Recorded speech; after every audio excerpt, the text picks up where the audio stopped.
केसीआर भी होंगे, ममता बनर्जी हैं, अखिलेश यादव भी हैं, शरद पवार, इसका जवाब तो दे चुका मैं। स्टालिन भी हैं। देखिए मेरा सुनिए, मैं जनता दल यू में हूँ, नीरज जी जनता दल यू में, ये जनता हमारी तो इच्छा है, हो सकती है ना, लेकिन पार्टी ने इस तरह का न कोई प्रस्ताव पास किया है और ना इस इशू को विपक्षी एकता में बाधक होने दी। आपने एक सवाल सर एक गांधी जी की हत्या 48 में हुई, नीतीश जी 98 से लेकर 2004 तक मिनिस्टर रहे, फिर मुख्यमंत्री भी रहे, तो गांधी हत्या की विचारधारा के साथ वो सत्ता समझौता कर लेते। अटल बिहारी वाजपेयी जो एरा था वो इस तरह का नहीं। वाजपेयी जी की बात है, 6 बार शपथ 6 बार जो शपथ ली है उसमें उन्होंने ये प्रस्ताव नहीं रखा था कि जो गोडसे है उसकी जिंदाबाद करें। एक अहम नहीं बात तो और किसके लिए करते हैं, वनवास के लिए करते हैं क्या? एक अहम बात आपने और कही है, आपने प्रेस कॉन्फ्रेंस के दौरान एक अहम बात और कही है। आपने कहा कि नीतीश कुमार जो है, नीतीश कुमार ने कहा कि कभी भाजपा से समझौता नहीं करेंगे, लेकिन परसेप्शन मुख्यमंत्री को लेकर जो बना हुआ है कि बीते सालों में सदन में खड़ा मिल जाएंगे, लेकिन भाजपा परसेप्शन को कैसे? अब हम कह रहे हैं तो हमारी बात को यकीन कर लीजिए। एक बार एक सवाल करते हैं, तो हमेशा होता रहा है पहले भी कि नॉन कांग्रेस नॉन बीजेपी पर विचारधारा चलता रहा। अभी जो आपने कहा कि पूरे विपक्षी पार्टी को एक मंच पर आना पड़ेगा अगर बीजेपी को सत्ता से बाहर करना है, तो आपने कहा कि केसीआर भी ये विचारधारा रखते हैं कि गैर भाजपा और गैर ये कांग्रेस, तो मुझे ये इसको हाथ में कैसे ले गए? इससे बोलने देते हैं। अब आपके भी तो आदेश अलग अलग है, किसी का आदेश है इससे बोलिए, आप पहले यूनानिमस होइए। राज्य समिति की जो बैठक हुई थी उसकी कुछ ब्रीफिंग कल आपको हो गई। पार्टी के राष्ट्रीय पदाधिकारियों की कल बैठक हुई, उसके बाद राष्ट्रीय समिति की बैठक और आज राष्ट्रीय परिषद की बैठक। तो जो महत्वपूर्ण फैसले हैं उनकी सूचना, जो रेजोल्यूशंस पास हुए हैं वो अभी हमारे साथी आपको देंगे। लेकिन सबसे महत्वपूर्ण जो है वो राष्ट्रीय अध्यक्ष हमारे नेता और मुख्यमंत्री नीतीश कुमार जी का जो संबोधन है वो ही गाइडलाइन है पार्टी के लिए, और वो विस्तार से सब विषयों पर क्रमवार बोले। सबसे पहले उन्होंने उन कारणों को बताना शुरू किया, और आपकी भी जिज्ञासा जरूर होगी कि क्या कारण रहे जिनकी वजह से हमें अलग होना पड़ा। लोकसभा चुनाव तक सब ठीक था, हमारे भाजपा के बीच में सीटों के बंटवारे से लेकर के और साथ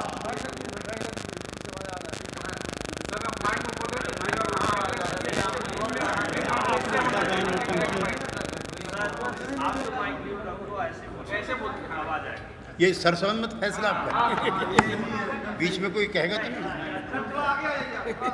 इस बात यार ऐसे डिक्टेट में होता है ना। पॉपुलेशन वहाँ पर मुस्लिम्स की है, वहाँ का 1.5। अब ये दिखा करके मुसलमानों की संख्या बढ़ रही है 15 साल के बाद, it will be Hindu minority state, इसलिए खड़े हो जाओ, उठाओ, ये करो।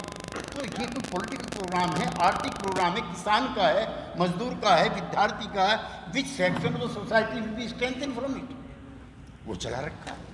बिहार में रोज होता है जातिगत जनगणना, जाति आधारित जनगणना, 2 चीजें थी, यहाँ की कैबिनेट ने कई बार पास किया। दिल्ली में गए ऑल पार्टी डेलीगेशन लेकर नीतीश कुमार जी, और ये कोई पिछड़ों के लिए नहीं है, ये भी आप लिख भी लीजिए, दिमाग से निकाल। जो ऊंची जाति के गरीब लोग हैं वो भी इस जनगणना में शामिल हैं, और पता लगाया जाएगा कि आर्थिक नियोजन में उनके साथ भी कोई गड़बड़ तो नहीं हुई। ये जातीय आधारित जनगणना है, जनगणना नहीं है जो बिहार में।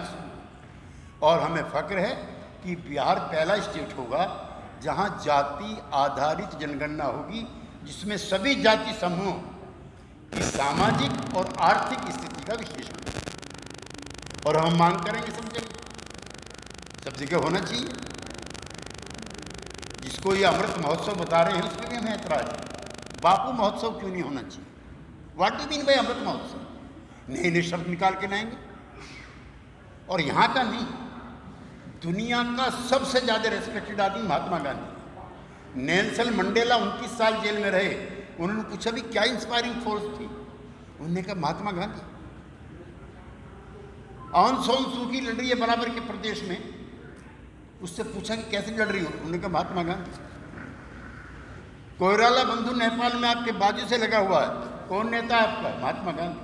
पूरी दुनिया महात्मा गांधी को मान रही है, ये अमृत महोत्सव मना रहे हैं।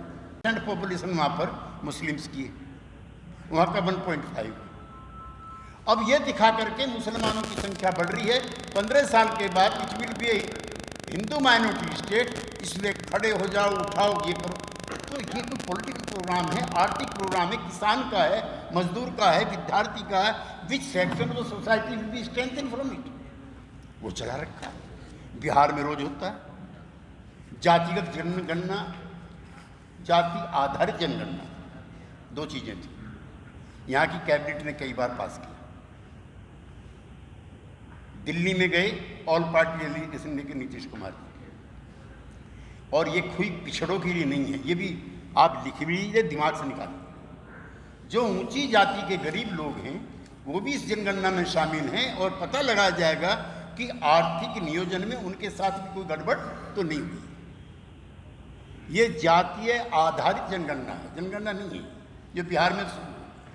और हमें फक्र है कि बिहार पहला स्टेट होगा जहां जाति आधारित जनगणना होगी, जिसमें सभी जाति समूहों की सामाजिक और आर्थिक स्थिति का विश्लेषण होगा। और हम मांग करेंगे सब जगह होना चाहिए। जिसको ये अमृत महोत्सव बता रहे हैं उसमें भी हमें ऐतराज है। बापू महोत्सव क्यों नहीं होना चाहिए? What do mean by Amrit Mahotsav? नए नए शब्द निकाल के लाएंगे। और यहाँ का नहीं, दुनिया का सबसे ज़्यादा रेस्पेक्टेड आदमी महात्मा गांधी। नेल्सन मंडेला 29 साल जेल में रहे। उन्होंने पूछा भी क्या इंस्पायरिंग फोर्स थी? उन्होंने कहा महात्मा गांधी। ऑन सोन सू की लड़ रही है बराबर के प्रदेश में, उससे पूछा कि कैसे लड़ रही हो? उन्होंने कहा महात्मा गांधी। कोइराला बंधु नेपाल में आपके बाजू से लगा हुआ है, कौन नेता है आपका? महात्मा गांधी। पूरी दुनिया महात्मा गांधी को मान रही है, ये अमृत महोत्सव मना रहे हैं। Amrit Mahotsav must not be named after Mahatma Gandhi, the father of the nation. और अब ये जो है बिहार ही नहीं, जो ईस्ट इंडिया है, ईस्ट इंडिया माने बिहार, बंगाल, उड़ीसा और आसाम, झारखंड भी इसका हिस्सा होगा। ये बहुत पिछड़े राज्य। अब हम दिल्ली में जब बैठते हैं और आप लोगों की तारीफ करते हैं कि आपकी स्टेट की जो जीडीपी है वो 11% है, जो नेशनल लेवल है उससे ज़्यादा है। बिहार तो सबसे पिछड़ा हुआ है। बिहार पिछड़ा था, है और रहेगा। एक तो ये अंग्रेजों से सबसे ज़्यादा लड़े, सबसे पैट्रियोटिक कम्युनिटी जो थी बिहार की थी, और अंग्रेजों के खिलाफ आंदोलन यहाँ से हुआ। इसलिए जिस तरह का सोशो इकोनॉमिक एम्पावरमेंट फ्रीडम के बाद होना चाहिए तो वही नहीं हुआ यहाँ पे। तो ये गलती तो नीतीश कुमार की नहीं है ना। लिहाजा सभी पिछड़े राज्यों को विशेष राज्य का दर्जा मिला। और जो प्लानिंग कमीशन था उसकी मीटिंग होती थी, उसमें जवाहरलाल से लेकर के अटल बिहारी वाजपेयी तक सब प्रधानमंत्री रहते थे और राज्यों को उनका शेयर मिलता था। जेडीयू का आरोप है कि राज्यों को जो नीति आयोग है उसने उसका शेयर देना भी बंद कर दिया। जो विकसित राज्य हैं, गुजरात है, महाराष्ट्र है, कर्नाटका है, ये विकसित राज्य चूँकि यहाँ समुद्र है। बिहार में समुद्र नहीं आया, और जो बागमती आई है वो भी बर्बादी लेकर आई है। हमारे नीतीश कुमार जी तो एक बार प्रचंड से मिलने चले गए काठमांडू कि भैया इसको रोको ना, हर साल बर्बादी करती है बागमती। तो यहाँ तो समुद्र भी नहीं, ये समुद्र का रास्ता कोई हो। अब पार्टी ने एक प्रस्ताव पास करके नीतीश कुमार जी को अधिकृत किया है कि विपक्षी एकता के प्रयासों को तेज करें। और आज पहली और अंतिम बार हम आपसे निवेदन करना चाहते हैं, नीतीश कुमार जी प्रधानमंत्री पद के दावेदार हैं, ऐसा कोई प्रस्ताव जनता दल यूनाइटेड का नहीं है। पार्टी का कोई प्रस्ताव नहीं है, और ना हम घोषणा कर रहे हैं ना कैंपेन कर रहे हैं। हाँ, नीतीश कुमार जी विपक्षी एकता के सबसे प्रबल समर्थकों में से एक हैं, ये हम कहना चाहते हैं। और अपनी इस मुहिम को आगे बढ़ाने के लिए वो अपने 3 दिन के प्रवास में दिल्ली रहेंगे। जिन नेताओं ने, जिन दलों ने उनको समर्थन दिया है, उनके नेताओं से मिलेंगे और आधा दर्जन से ज़्यादा रीजनल आउटफिट जो हैं देश के, उन नेताओं ने भी मिलने की इच्छा जाहिर की है और विपक्षी एकता का जो कारवां है उसको आगे बढ़ाएंगे। अब जब मिल जाएंगे तो नाम तो तब पता लगे, माने कोई इसमें से नहीं आया, आप कहने लगे आपने तो नाम बताया था। कांग्रेस पार्टी है, आरजेडी वालों से यहीं मिल लेते हैं, सीपीआई है, सीपीएम है, एमएल वाले भी सभी यहीं रहते हैं और कई और पार्टियां, उनके नेताओं ने भी फ़ोन द्वारा मुझसे भी कहा है और नीतीश कुमार जी से भी कहा है। सोनिया गांधी से मिलने के लिए वहाँ जाना पड़ेगा, रोम, उनकी माता जी का ध्यान तो गया, इसलिए राहुल गांधी से मिले नहीं, वो बता देंगे। वहीं कुछ चीज़ दिल्ली के लिए भी छोड़ दो थोड़ा सा। बहुत पार्टियां हैं, हरियाणा की पार्टी हैं, बंगाल की पार्टी है, नॉर्थ ईस्ट की पार्टियां हैं, एनसीपी है। उद्धव ठाकरे ने फ़ोन किया, अब इसमें कौन कौन टर्न अप होंगे, लेकिन इतना गजब का उत्साह, मैं चूँकि उस मोमेंट में रहा हूँ, मैं तो खैर 5-6 में रहा हूँ, लेकिन वीपी सिंह जी का दौर मैंने देखा है, उस समय में एमपी भी था। जिस तरह का उमंग उत्साह अपोजिशन के पॉलिटिकल एक्टिविस्ट में, पॉलिटिकल पार्टीज में तब था, कमोबेश वैसा ही वातावरण जेडीयू की एग्जिट के बाद बना है जी। सब दल अगर चाहेंगे तो बनेगी।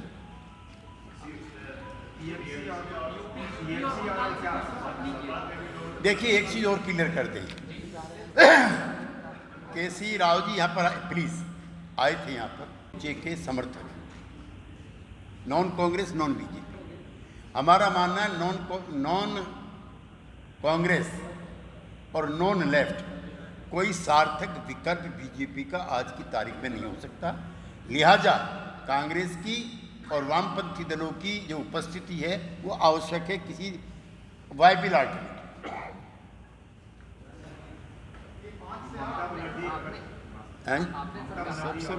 आपने तो कहा कि जेडीयू में ऐसा कोई प्रस्ताव पारित नहीं है। केजरीवाल जी हैं, पहले नीतीश कुमार उनसे मिलेंगे, कल तो जाएंगे, उनकी सरकार दिल्ली में अगर कोई करने जा रहे हैं, बीजेपी बोल रही है कि सूर्य नमस्कार करने जा रहे हैं, दिल्ली जा रहे हैं सूर्य नमस्कार करने के लिए। सूर्य तो पूरब से निकलता है,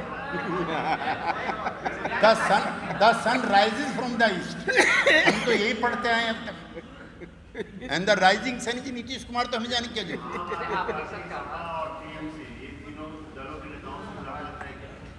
हमारी सभी दलों के सभी नेताओं से हाउ डू हो रही है, कैसे हैं आप, अच्छे हैं, बढ़िया, ठीक, वगैरह वगैरह। जब सब दल इकट्ठे, एक चीज़ और मैं ऑन रिकॉर्ड कहना चाहता हूँ, अगर भारतीय जनता पार्टी के इस शासन को समाप्त करना है, ये प्रबल इच्छा शक्ति दलों की, नेताओं की है, तो सबको एक मंच पे आना पड़ेगा बगैर छुआछूत के।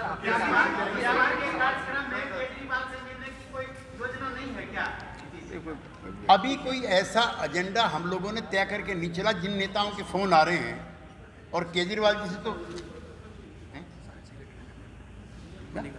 जाओ ना, फिर क्यों बता रहे हो?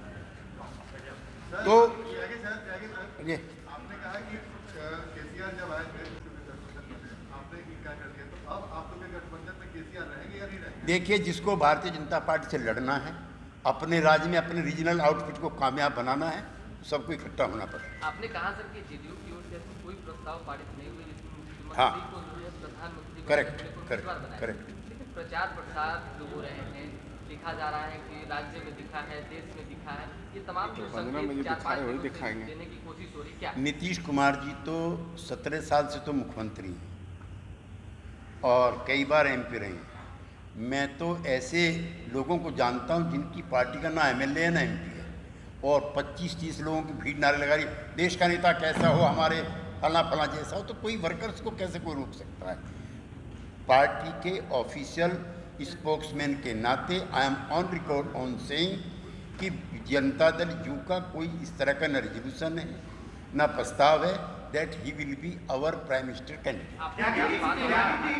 त्यागी जी, लगातार आप अनुभवी नेता हैं और काफी दशकों का आपका अनुभव है। 5 का तो नहीं, काफी सालों का अनुभव है। आप पिछली बार भी विपक्षी एकता में साथ में थे, तो क्या नीतीश कुमार को प्रधानमंत्री का प्रबल दावेदार मान उनके पटना विजिट के दौरान, तो क्या इस पर कोई सहमति बन पाई या अभी चीज बाकी है? अभी ऐसा बच्चा पैदा हुआ है, नामकरण में टाइम लगेगा, दांत निकलेंगे, बोलना सीखेगा। इसको 4 ही दिन हुए, अभी 4 दिन बाद बच्चे से कहो पापा बोलो हमको, तो हाउ इट इज पॉसिबल?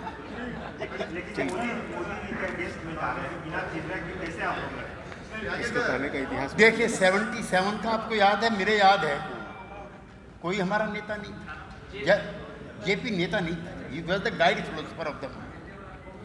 अच्छा 97 में जिसमें मैं भी एमपी रहा हूँ, वीपी सिंह जी के टाइम पे भी हम लोग तो कहते थे वीपी सिंह को, लेकिन क्या चंद्रशेखर जी के लोग मानते थे ना?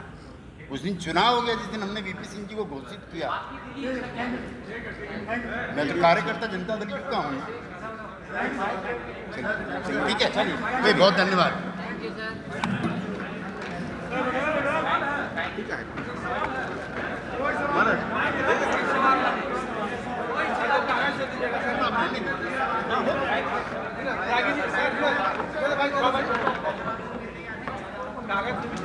आप भिजवाएंगे भाई।